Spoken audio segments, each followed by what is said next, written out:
നമസ്കാരം. പുതിയൊരു വീഡിയോയിലേക്ക് എല്ലാവർക്കും സ്വാഗതം. എല്ലാവിധ സർക്കാർ അറിയിപ്പുകളും നിങ്ങളിലേക്കെത്താൻ ഈ ചാനൽ സബ്സ്ക്രൈബ് ചെയ്യുക.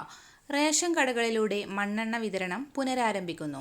നീണ്ട ഇടവേളയ്ക്ക് ശേഷമാണ് വിതരണം ആരംഭിക്കുന്നത്. എല്ലാ വർഷവും മണ്ണെണ്ണയുടെ അലോട്ട്മെന്റ് കേന്ദ്ര സർക്കാർ കുറച്ചു വരുന്നതുകൊണ്ട് വൈദ്യുതീകരിച്ച വീട്ടിലെ എല്ലാ കാർഡുകാർക്കും പ്രതിമാസം 1 ലിറ്റർ വീതം നൽകിയിരുന്നത് ചുരുക്കി ഇപ്പോൾ മുൻഗണനാ വിഭാഗം, അതായത് മഞ്ഞ, പിങ്ക് കാർഡുകാർക്ക് 3 മാസത്തിൽ 1/2 ലിറ്റർ വീതമാണ് നൽകി വരുന്നത്. എന്നാൽ ഇനി എല്ലാ വിഭാഗം കാർഡുകൾക്കും മണ്ണെണ്ണ വിതരണം ചെയ്യുമെന്നാണ് പുറത്തുവരുന്ന റിപ്പോർട്ടുകൾ. മറ്റൊരു അറിയിപ്പ്, സാമൂഹിക സുരക്ഷാ പെൻഷൻ വിതരണം ആരംഭിക്കുന്നു.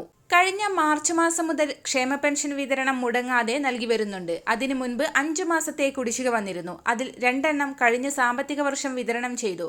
ശേഷിക്കുന്ന 3 എണ്ണം തദ്ദേശ ഇലക്ഷന് മുൻപ് നൽകാനാണ് നീക്കം. വിഷുവിന് മുന്നോടിയായി 1 ഗഡു കുടിശ്ശിക നൽകാൻ തീരുമാനമുണ്ടായെങ്കിലും സാമ്പത്തിക ഞെരുക്കം മൂലം നടന്നില്ല.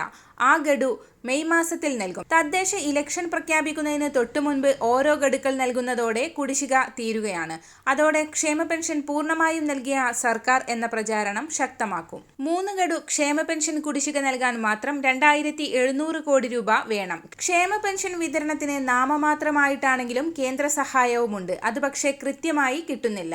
മെയ് മാസം ഗുണഭോക്താക്കൾക്ക് മെയ് മാസത്തെ 1600 രൂപ പെൻഷനും അതോടൊപ്പം തന്നെ 1 ഗഡു കുടിശ്ശികയും കൂടി ചേർത്ത് 3200 രൂപ അക്കൗണ്ടുകളിലേക്കും കൈകളിലേക്കും എത്തിച്ചേരും.